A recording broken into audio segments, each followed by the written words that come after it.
Hello everyone! I'm back! Talagang I'm back. Ito pong video na to ay magiging part 2 nung unang ginawa kong video regarding how to work from office-based to home-based or how to transition.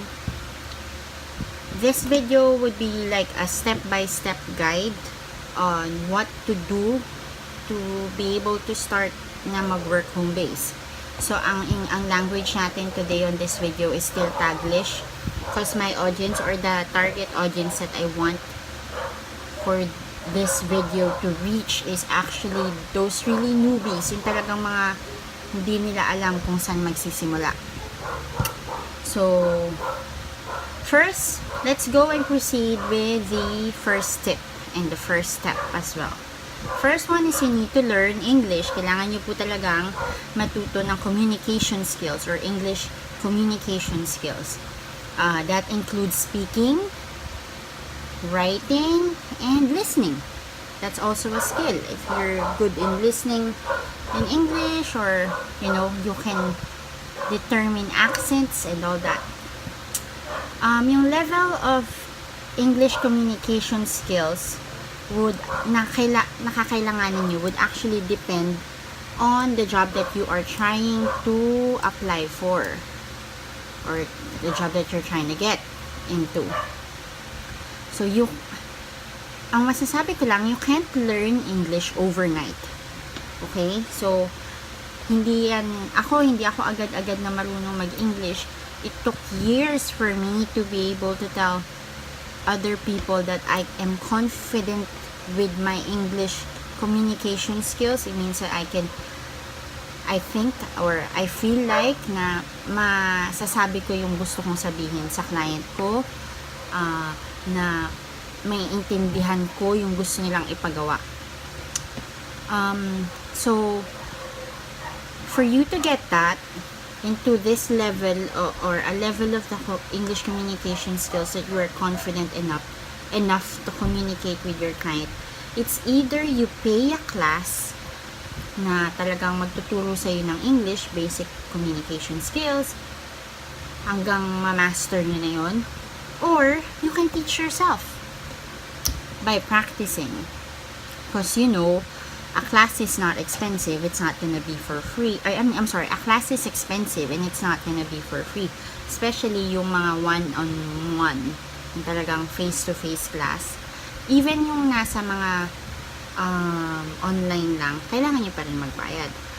But you also have the option, yung medyo mas mahirap na option is to learn it yourself. Wait lang ha. May cheat sheet ako, syempre, kasi madami tips this time. If you can't afford to pay for a class yet, you can go with the other option and learning it yourself. There are so many free resources in the big world of the internet. So I know by now, most of us, or most of you that's listening to me, has an access with a phone, a tablet, a computer, what else? And the internet. So, instead of wasting those, tools and time on just watching crap, to be honest, I'm also guilty. Not crap, maybe dog videos, cat videos, it takes a lot of time. I would recommend that you watch educational videos. I know, it would sound like na parang ano ba ito, mag-school ako ulit.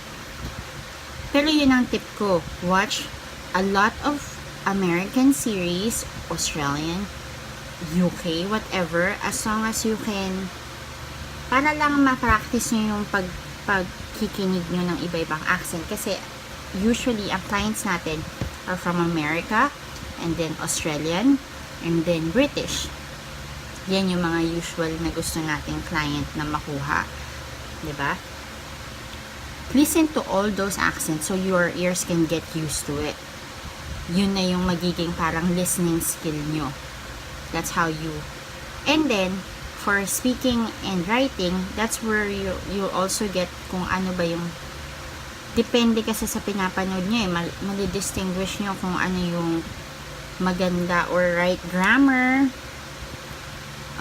kung paano sila mag-communicate, o mga ano yung mga slang nila na maybe the clients or the customers, if you're going to be on customer service, mas naiintindihan nila.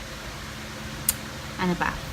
May isa pang tip, you can actually go ahead, since you have a phone, a mobile phone, in the headset, listen to English audiobooks.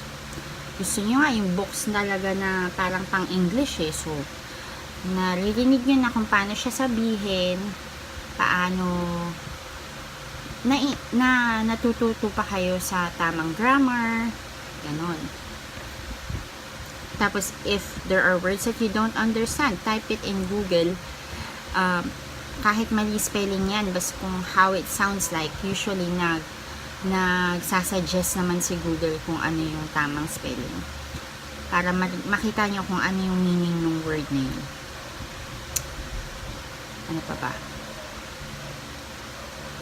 Learning this skill, itong skill na to po, that's why it's my first step on this video, is the most basic and most important skill. Kasi I feel like if you don't have this skill and you wanna have an international client, unfortunately, if you do not have a very unique set of skills, you know, yung mga parang hinahabol na skill ng mga client, you will have problems finding work if you can't communicate in English properly. Kasi actually kahit nga yung may unique set of skills ka, kung hindi mo naman maintindihan yung gusto mong pagawa ng client, kung hindi naman nila maintindihan yung gusto mong gawin, diba, hindi kayo magkaintindihan, I don't think it's gonna work ng pangmatagalan. Maybe they can hire you for one project, pero pag nahirapan silang makipag-communicate sa'yo, I'm sure they will try to find someone else na marunong mag-English at marunong din yung pinapagawa nila. Kasi the other skills, to be honest, yung ibang skills, lahat actually ng skills na to, feeling ko naman, natututunan. So, now, after that, once you are confident with your English communication skills, I hope na nakatulong yung tip ko na yun. You can proceed with tip number 2 or step number 2. So, step number 2 is to decide what skill you want to learn or enhance, depending on what kind of job that you want to have. Diba? The most basic skill with regarding, aside from English or English communication skills, the most basic skill that you need to learn is how to navigate the internet and how to use a computer or a laptop or a smartphone or an iPad, okay? Or not an iPad, you know, a tablet. Or whatever the device that you would be using for work. You get what I mean?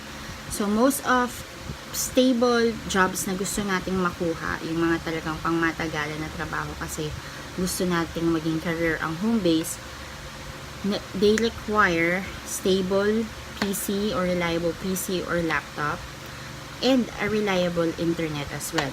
I would not say DSL anymore, although I feel like most in the country, that's the most reliable, but there are also locations sa Pilipinas na mas reliable na yung parang Ultera, mas mabilis at mas reliable sa kanila yun. So, depende talaga sa location nyo kung ano yung mas magandang internet. Katulad sa amin, feeling ko ang hina kasi ng signal dito, so yung Ultera hindi mag-work. Yung Ultera po, PLDT Ultera is like parang signal, may dish siya, tapos dish, tapos meron siyang parang kumukuha ata siya ng signal, if I'm not mistaken. Ganun yung sa Ultera.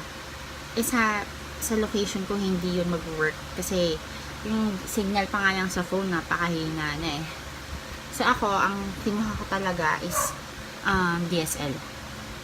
So, again, back to the skills. Dapat matuto kayong mag-navigate or marunong kayo dapat mag-on man lang ng PC, mag-type, marunong kayo ng mga, kung yung most of the software na ginagamit sa internet, ay sa computer, like Google Chrome, yung mga browser, Internet Explorer, gumagamit pa ba nun? Or Mozilla Firefox, ganyan. Pero usually, di ba, mga Google Drive na tayo, Google Docs, OneDrive, Dropbox, yung mga ganon, notepad. Yan, mga kailangan yung matutunan. Again, saka kung paano mag-search or research sa internet. Ngayon, kung wala talaga kayong clue, again, you can pay for a class, or if you have the internet, madami pong free na classes online, especially sa YouTube. Or kahit man lang sa Google, mag-search ka lang. Madami ho talaga. Magtsatsaga lang kayo. May mga class lang or may mga videos lang dyan na sobrang haba. Pero kung gusto nyo talagang matuto, why not? Gusto nyo, seryoso kayo talagang magkaroon ng home-based job. Dahil kunyari ho, single mom kayo or estudyante kayo. Usually, mga estudyante naman ho, madami na alam yan eh. Ang sa internet, sa computer. Ang mga nagkakaproblema lang sa internet, computer, yung mga matagal na pong home-based, or not home-based, stay-at-home mom, and they are, or mga may edad na po, I'm not trying to offend anyone, and they're trying to get extra income.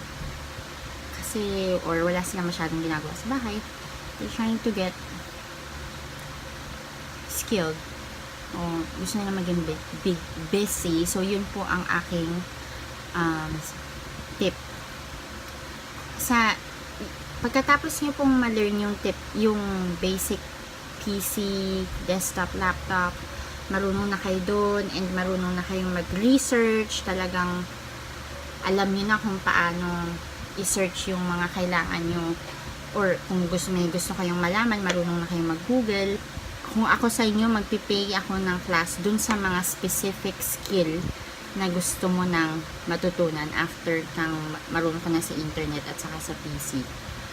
Mas maggagastos pa ako. Kunyari, gusto kong matuto ng customer service skills, or ano ba, Amazon, SEO, yun, mga gusto nyo ng, ano pa bang mga skill na, gusto nyo maging graphic designer, gusto nyo maggawa ng website, usually mga developer yun, medyo pinag-aaralan na po talaga yun talaga. Kailangan na po minsan may course na po yun na kukunin. Ngayon, kung gusto nyo pong maging yung mga, pati mga data entry, kasi kailangan nyo din matuto ng Excel dyan. Meron din pong free courses nun. Excel po, isa po yun sa mga software na ginagamit natin para siyang spreadsheet. Actually, spreadsheet nga po siya. Usually sa data entry po, kailangan yun. Kunyari, gusto nyo maging virtual assistant, kailangan madami po kayong alam na skill. Usually sa pagta-type, pakikinig, pagta-transcribe. Yan. Kasi may mga trabaho po na nagpo-provide naman ng free training for specific tasks, pero kailangan nyo pa rin malaman yung mga basic skill ng mga VA. I would suggest for both new and tenured remote workers to always learn something new. Because your set of skills, yung set ng skills nyo po, is one that can separate you from a lot of us, a lot of other remote workers. Ito yung magpapastand out sa'yo. And pwede kang makakuha ng trabaho na maayos, stable, at actually malaking bayad. Yung depende sa set of skills mo. Kasi knowledge is power po talaga. Ang employer, they would most likely hire someone na may yung diversely skilled. Yung madami talaga silang skill na magagawa. Yun, diba? So, that's my step number 2. If you are confident with your skills, your basic skills, let's go proceed with tip number 3 or step number 3, which is the hardware tools. Or yan po yung desktop PC, a laptop, internet, and kung kailangan nyo kung ang pinasukan yung trabaho ay mobile app developer, or merong kailangan, parang tester kayo ng Android or ng iOS, so you need smartphones as well. I would also recommend na gumastos po kayo sa backup PC, backup laptop, backup internet, kung talagang seryoso po kayo, kasi usual, even a generator, kung kaya, sige, kumuha po kayo. I would be honest, ako wala po akong generator. Kasi po, wala po kaming scheduled power outage sa area namin. Pero kung kayo, since manager na po ako madami po akong agents na may mga location na may scheduled power outage. Pero gusto nila mag-work talaga, they would invest in a generator. Kasi most ng job contract sa Homebased, no work, no pay po yan. So, kung hindi kayo nag-work dahil may power outage, or yung schedule ng trabaho niyo magpo-fall sa power outage schedule, di wala po kayong bayad ng time na yon. It could also lead, pag sobrang dami mo ng absent, sobrang dami mo ng lost hours, it could lead for you to lose the client. Kasi syempre, it's either they just get another agent, diba? May mga client po na mababait. They actually provide you some monetary help, na bibigyan ka na ng pera, pambili ng ganyan, pambili ng ganyan. Kunyari, kailangan mo ng headset. Minsan nagpapadala, sige, bumili ka ng headset, basta maayos. Kasi they trust you. They believe in your talent, not talent. They believe in your skill, kumbaga, na ikaw na yung na-hire namin, feeling ko talagang magiging magaling kang employee namin. So, minsan ini-invest nila yun. Maliit na bagay lang kasi sa kanila yun Kumbaga, kasama yun sa investment nila sa business. Yung iba, I'm not saying everyone is like this. May mga client talagang kuripot din na ikaw talagang lahat na gagastos. Swerte lang po talaga yung mga tinutulungan ng ibang client. Hindi po nila responsibilidad yun So, wag po kayo magagalit kung hindi kayo natutulungan. Kasi, ang usapan lang usually sa contract ito, po-provide mo tong skill mo to, tapos babayaran ka namin. Yun lang. So, it's either, if you can't provide a generator, tapos may schedule power outage ka, it's either you get a work shift that won't fall, kung alam nyo na talaga yung schedule ng power outage, hanap kayo ng trabaho na mas schedule na hindi magtatagpo yung schedule na yun. Or you just get a generator, which from the last time I checked about 2 years ago, it costs around 7,000, I think. Siguro baka mas bumaba na po ngayon. Saka remember, most good paying clients won't adjust for you regarding their schedule. They will quickly move into another applicant and replace you with someone who can work with their work schedule. Competition is stiff, my friends. Especially if the skills you have are very common, like madami nang may skills na yan. Hindi mo rin pwede sa akin masabi na you don't have a budget to invest on the tools that you need. Parang hindi, wag na kayo mag-home-base. Diba? Tapos may pang party-party. Pwede ka naman mag-save para makakuha ka ng maayos na laptop, makakuha ka ng maayos na internet. Look for a way, kumbaga. Kasi I don't think this step or tip should be an issue anymore. I think people should know this is basic. Talagang paano ka magtatrabaho, kaya ka laptop at internet, diba? Alright, number 4. So, I think this would be the longest topic. You have to choose a job that you want to apply to. Since you have those skills, you've done step or tip 1, 2, 3. 4 now is yung pipili ka na ng trabaho na applyan mo.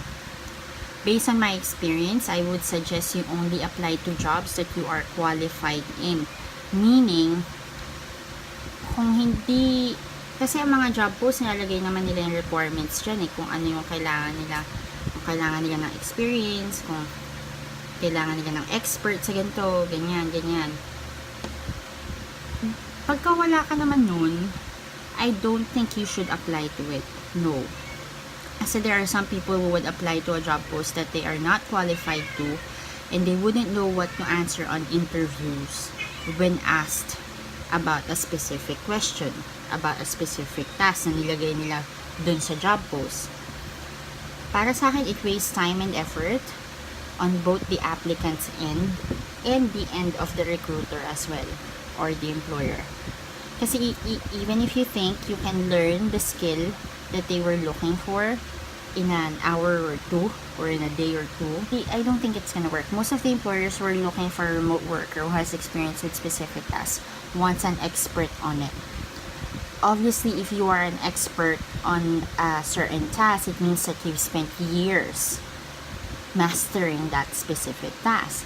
So that cannot be done in just a few hours unless you have superpowers, I think. Or even a number of days, even a number of weeks. So you need to have an experience with it. You need to know how it works. When you choose a job, you also have to research the company name or employer name. Again, nasa second tip to, basic research is a must skill that would benefit you mostly. Just put the name of the employer, company name on Google or even on Facebook. Any reports of scam or fraud done by the employer using this name, as long as it's posted in public, it would show on the results. Kahit yung modus operandi na lang kasi ang mga scammer, they change names, they change employers. Try mo lang i-type yung experience mo, yung in-offer nila. Minsan may nag-a-appear na yan sa Google. Makikita mo na rin. Again, if based on my experiences, if an employer asks you to pay first, to do a payout first, it's usually a scam. If the offer is too good to be true, yung mga tipong sobrang laki ng pay, it's probably a scam. Okay? Saying that, please also do not be paranoid. Huwag naman po kayong masyadong paranoid. Kasi may mga everyday, daily talaga, sa America, sa Australia, sa UK, and every other part of the world that hires remote workers. May mga bagong company na nagbubukas. So, yun yung mga small businesses.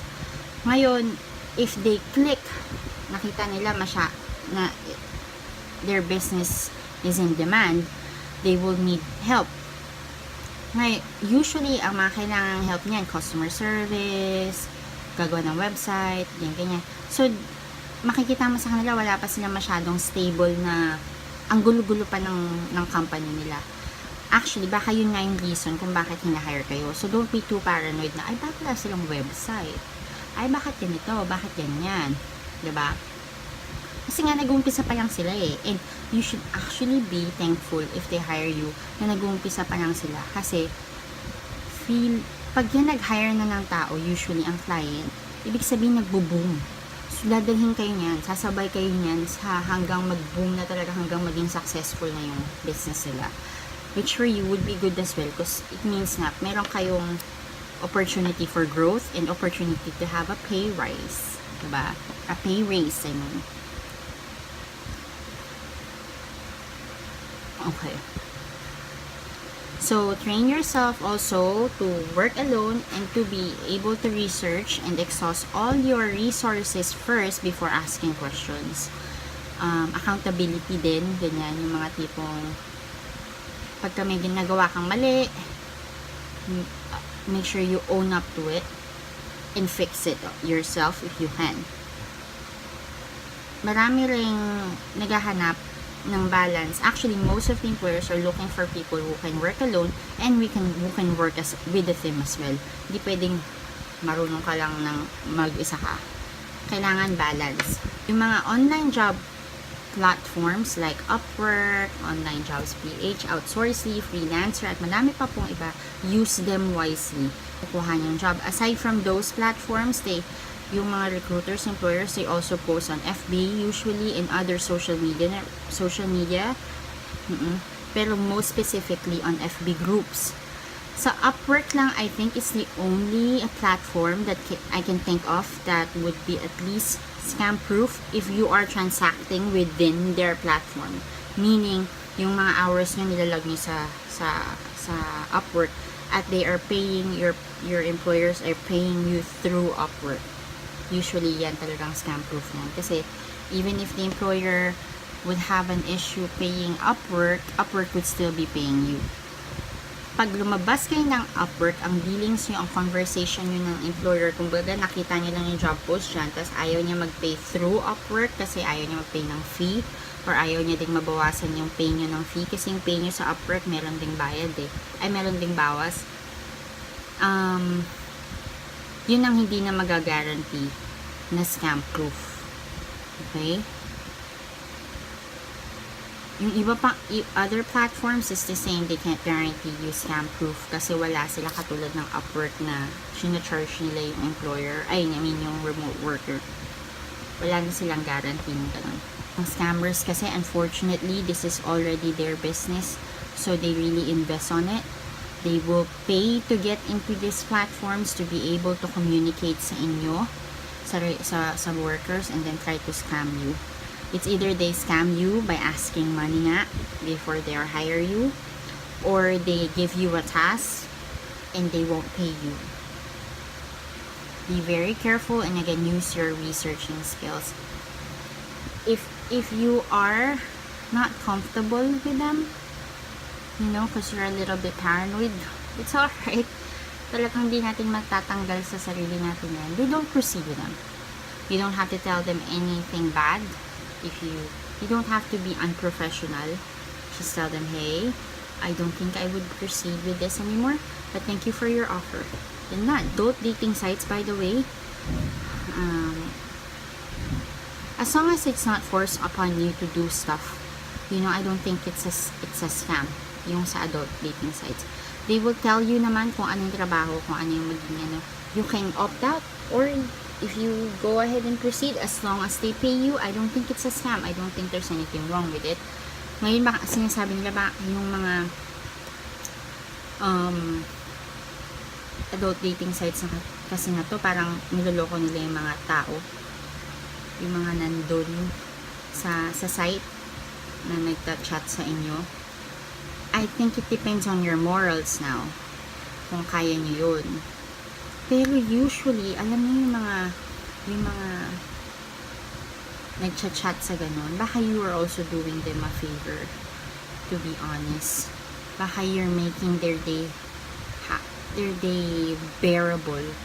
Kasi, lalo na may nakita akong dating site na for disabled people. You're really not, kasi feeling ko meron ding disclaimer yung website na this is what you're gonna get, this is blah. So, parang labas din, para hindi lang sila masu, I think. Parang labas din kayo doon. Like, I think, yung mga customer nila, they know what they're getting into, and that there's a possibility na hindi tunay na tao yung nakakausap nila, or hindi tunay yung feelings, or something like that. Check nyo mabuti yung website muna, and then again, it depends on your morals. If you can take it, go ahead. If they would pay you properly, di maganda, diba? Kasi I don't think they're a scam if they're paying you, and if it's not against your morality, then go. I'm not gonna stop you with that. Let's discuss FB groups. My advice for you is to never start a fight on an FB group. Okay? These FB groups are usually managed by a group of volunteer admins anyway that can kick you out of the groups if you start drama or fights within the group. Plus, since this home-based industry is actually growing and still growing, from 4 years ago na nag-start ako, sobrang nag-boom na talagang recently yung home-based industry. Means na masyado na ding lumiliit yung mundo natin. Meaning, yung person o yung kausap mo sa FB group na kinakaaway mo, minumura mo, or whatever na ginagawa mo, calling names, pwedeng next job mo, next client mo, it could be she or he can be your boss, your supervisor. She or he can be your colleague, kahit colleague kung kasama mo sa trabaho, di ba? O HR o recruitment team, ganyan, ng tinatry mo. Alam mo yun, napakaliit na kasi ng mundo ng home-based group. So, may possibility na isa dyan sa makakaaway mo, magiging boss mo. Or kakasama mo sa trabaho. So, why do you have to be nice online as well, not just on FB groups? When you make a friend, you grow a network. Diba? Kung wala ka masyadong kaaway at everyone is your friend, di ang laki-laki ng network mo. And pag nawala ka ng isang client, sa dami ng friends mo na nag-home base, you will find someone na magre-refer sa'yo, which is mas pine-prefer ng mga ibang employers yung mga referred by employees na nila. And on your end naman, mas hindi ka kakabahan na scam kasi obviously your friend is working there. Unless sabay kayong nag-work there, so pareho kayong walang alam. Hindi nyo alam kung scam or ano. Pero kung kunyari nag-work na yun doon before, talagang ginaranti na nila sa'yo na, hindi scam to, ganyan. Maayos yung trabaho rito, ganyan, ganon. Diba? Ang binabayaran na ngayon online actually is your network. Madaming nagme-message sa akin kasi admin ako ng group offering a lot of things. Kasi they want my following. Para ako nagiging influencer sa group. Yung mga employers, when they need a lot of employees, they contact me so that I can post it on the group. Pero network, madami kang trabaho. Totoo lang. So it's always safer to be kind. You would tell me that your Facebook is your personal Facebook and that you can say whatever you want in there. Well, you have to accept the consequences na pwedeng mangyayari when you say certain stuff that are not nice in the internet. And usually, it's recorded there forever. So, gusto nyo ba pag ni-research yung pangalan nyo, yun agad, puro nega vibes ang makikita. So, oo, may mga employer na ngayon nag-research ng pangalan. Tayo nga, nire-research natin sila kung scam sila eh. So, they also have the right to research you. Mga scam din na remote worker yung mga hindi sila nagtatrabaho ng maayos. Kuha lang sila ng kuha ng pay. Ganyan. Kasi sa FB groups na yan, hindi lang remote workers yan or hindi lang mga virtual assistants. Hindi lang mga nagtatrabaho ang nandyan. Madami ding employer dyan, recruiter. So, kung masisira mo ang pangalan ng buong Filipino remote workers or virtual assistants dahil lang sa kagagawan mo, they will be glad to kick you out of the group. Just be kind and be a decent human being. I think it's not that hard. And if it is hard for you to be that kind of person, then just shut up. You don't need to put your opinions to everything. That's a sign of immaturity na feeling mo kailangan mong magsalita or magbigay ng opinion sa lahat and you don't care who you're gonna hurt or whatever, you're just being true. That's okay. That's your personality. But there are certain parts or time in life na hindi mo kailangan. You have to be mature enough to let it go. Kung meron kang makita dyan sa post sa group na hindi ka nag-agree, sure, you can put your opinion there. Tignan mo lang din kung anong magiging consequence nun. Kung ayaw mong tanggapin yung consequence nun, edi just scroll up. Dead mo bells. Diba? Lalo na kung hindi ka naman makakatulong. Yung mga naghahanap ng, uy, patulong naman po sa ganito, ganyan. Hindi ka naman makakatulong, bakit magko-comment ka ng nega? Diba? Parang sarili mo lang din ang inilagay mo sa bad light. Like, let's just all be kind to one another. Unless, diba, if you're really serious with home-based career, then you have to be really careful on what you put out there on the World Wide Web. Tama ba? www. Yeah. Yun lang. Saka ang karma girl. It's digital. Hindi man niya yun yan. Has a funny way of getting back to you on the right time. Bad and good karma.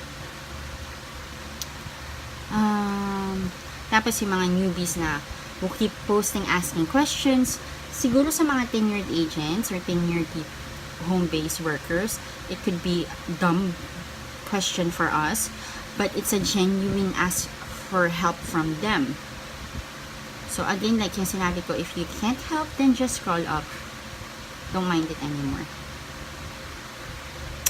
Cause, you might say, ano ba yan? I-google nyo muna yan. Ganun. Hoy, ang FB groups is actually another resource of information. Minsan mas maganda pa nga kasi yung mga talagang nasa FB group na gusto talagang tumulong sa'yo, they will guide you step by step and they will even provide you the experience. Hindi siya very, diba, yung talagang willing na tumulong, talagang tutulong yan all out hanggang matapos yung issue mo. Tapos yung looking for this job, looking for this, ganyan. It used to offend me. Dati na-offend ako. Pero ngayon naiintindihan ko na rin na maybe they just don't know where to start. Diba?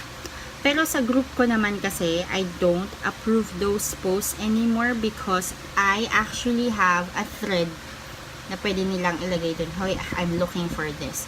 Just so, hindi babagal yung newsfeed ng group. Yun lang. If that's another way for them to get a job, they're just trying to get a job. You know? Lahat tayo naging newbie, so huwag ka masyadong ano dyan, okay? So, now let's move on to step number 5. Pagkatapos mo makakuha na ng gusto mong trabaho, time for you, actually baka dapat pala to na step number 4, baka baliktad, pero make your resume stand out. So, but not with a lot of images or colors, okay? Make it simple but try to make your future boss or the recruiter's job easier by not putting a lot of colors in there and images that would take a long time to load. The recruiters, the employers would really appreciate it. Kasi some people has problems with their eyes din. Baka medyo nakakahilo na yung resume mo masyado, okay? I would recommend you do your resume yourself. Although may nag-offer na mga gumagawa ng resume, I would still recommend you do it yourself. Kasi parang sa reviewer lang yan sa school. Pag sinusulat mo, mas natandaan mo kung ano yung, para pagdating sa interview, alam mo yung, hindi mo na kailangan na andyan sa harap mo yung resume mo. Kasi alam mo ikaw nagsulat ng resume mo natatandaan mo kung ano yung sinulat mo. Pero okay pa din naman yun na nandyan yung resume. Wala namang problema ron. Make sure you have information in there, your previous working experiences na nandun dapat lahat ng mga previous work experiences mo. Hindi lang work pati yung mga organizations na sinalihan mo, skills na nakuha mo by studying. Lagay mo lahat sa resume yan. Tapos, lagyan nyo din ng description yung work experience na yon, kung anong ginawa nyo doon, lahat ng mga software na ginamit nyo, o mga tools na ginamit nyo. Ma-appreciate yun ng recruiter. You can put your references na din, pero kung ayaw mo to share those information, that's okay, because the employer would ask for it if they need it anyway. Lagyan mo din ng objective, ng light, objective tapos colon. Kasi dun mo ilalagay yung goal mo para sa trabaho na yun So, makikita ng resume ay ng employer na, may goal siya, na gusto niya mag-grow sa trabaho na to. Gusto niya magkaroon ng career sa atin. So, mag-stay to ng matagal. Ganyan. If you want the recruiter to remember a certain skill that you have because that's what they are looking for. My tip is i-capitalize nyo, i-big letters nyo yung isang sentence na gusto nyo matandaan nila regarding you or yung skill mo na kailangan nila matandaan. I-capitalize nyo or i-bold nyo. Siyempre yung mga recruiter, madaming applicant yan So, at least yung sa'yo mag-stand out kasi kina-capitalize mo. Para pag ini-scan lang nila, makikita agad nila na capitalize. May ganitong skill si ganito. So, yan. Baka ma-set aside ka nila agad.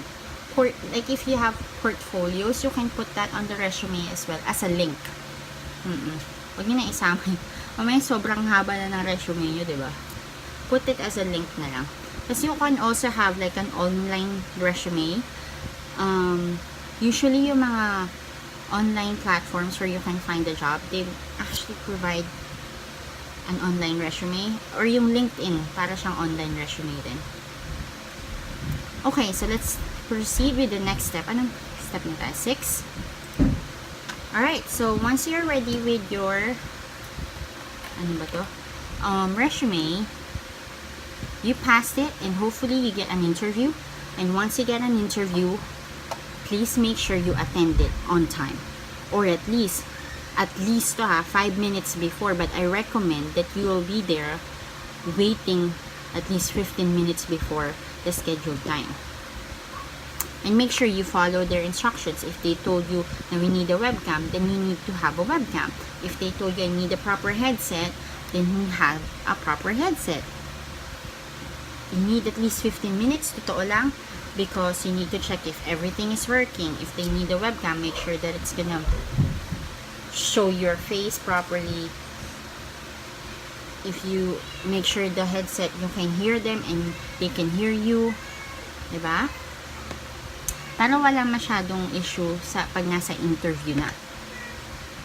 Kung maaalis nyo yung other, kasi yung iba dyan, madaming nasa internet habang nag-interview ka, so drop ng drop yung internet nyo, ang gagawin nyo, ask them, hey, just for a few minutes or one more hour, baka pwedeng umalis muna kayo sa internet, mawalang galang na.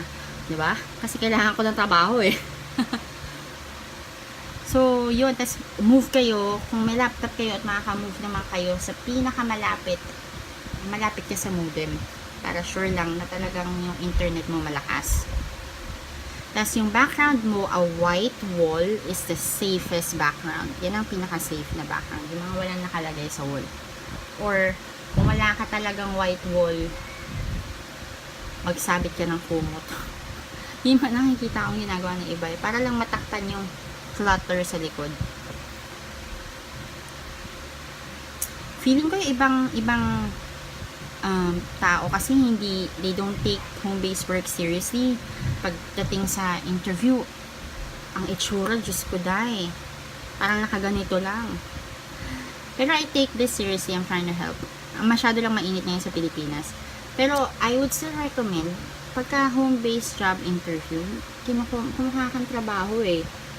So, kailangan, para ka lang din umaattend ng interview ng face-to-face.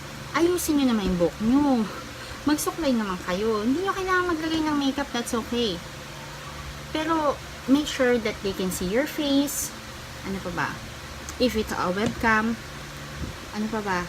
You're not wearing something like this, make sure you have at least a jacket kung sobrang init.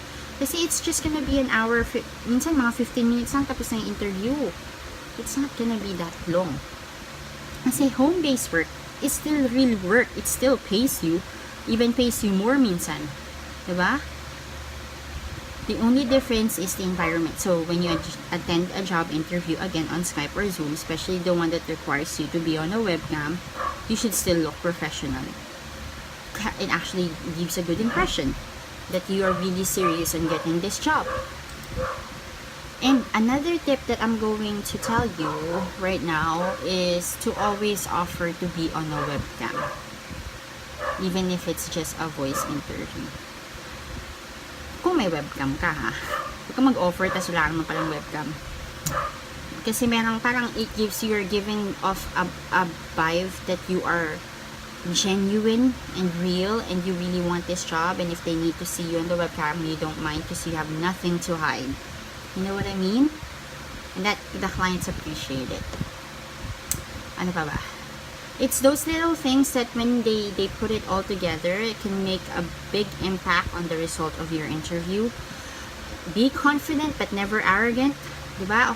Okay lang na confident ka pero huwag kang magmayabang masyado. Or huwag kang maging mayabang. Ngayon, kung hindi ka naman nakakakuha pala ng replies after you pass your resumes, hindi ka nakakuha ng replies from employers, do not lose hope. Remember, you are not the only one who applied for the job post. The recruiters might be processing a lot of applications, and I think after a week, tapos wala pa kayong reply from a certain employer that you're really hoping to get that job from, send an email and ask for a follow-up. Pero ang pinaka-safe, I think, would be a week after. Alright, let's proceed with step number 7. Ngayon, once the interview is done, tapos madami kayong in-applyan, so madami kayong na-interviewhan at time na para makakuha ng mga job offers, at madaming nag-job offer, madami kayong napasahan, I would recommend that you don't say yes to everything because you can't do everything at once. Diba? Do not get too many clients, or else you can apply to a lot of them, but you can't say yes to all of them because you will get burnt out. It can be tempting talaga kasi syempre daming pera nun. But I can assure you, you will get burnt out. It's not gonna work. I tried it. Okay? Ang nangyayari, nag-overlap, hindi ko nagagawa ng maayos yung isa kasi yung isa mas required niya ng attention. Alam mo yun? You will end up losing 1 or 2 or maybe all of the clients because you're only giving half-ass to all of the employers. Hindi mo na ibibigay yung 100% na superpowers mo sa employer na yun kasi nga ang dami mong trabaho. Diba? Binabayaran ka nila ng 100% din. Sana kung binabayad nila sa'yo, half-ass lang din or hindi kumpleto. Tapos mawawalan ka ng time to go out, to spend your time for your family. Ang reason mo nga pa, ba't ka nag-home base? Usually, parang gusto mo kasing makita yung mga anak mo dyan. You wanna spend more time with them. You wanna spend more time with your family. Kaya ka nag-home base. Tapos kukuha ka ng sandamakmak na home base na hindi ka na makaalis sa upuan mo. Na 12 hours ka nagtatrabaho. Tapos titigil ka na lang para matulog. That's not healthy. And wag. Baka mawala lahat ng client mo. Diba? Tapos baka hindi rin pwede kasi yung iba madaming client na nagre-require na ng time doctor yung nag-screenshot kung talagang nagtatrabaho ka for them or may ginagawa kang iba. So pag nahuli ka doon, matatanggal ka, diba? Baka i-post ka pa sa Facebook na ganito, hindi na nagtatrabaho ng maayos, screen according to my time doctor, blah blah blah. So ayaw din natin yan, mas sila din yung reputation mo if ever kumuha ka if ever sa future mangailangan ka ng bagong client, magkakaroon ka ng scam, magkakaroon ka ng bad reputation sa kanila. So agree to only what you can commit or say yes to only what you feel like you can commit. If you can do 2 work, I think 2 is enough for me. Ako 2 full-time work is enough for me. And I've been with them for years now, so it's working for me. And then for my number 8 tip is invest time on getting bank accounts, okay? Just like the hardware tools, this should not be an issue anymore. Because you're trying to work so you can get paid. Because that's the most important thing.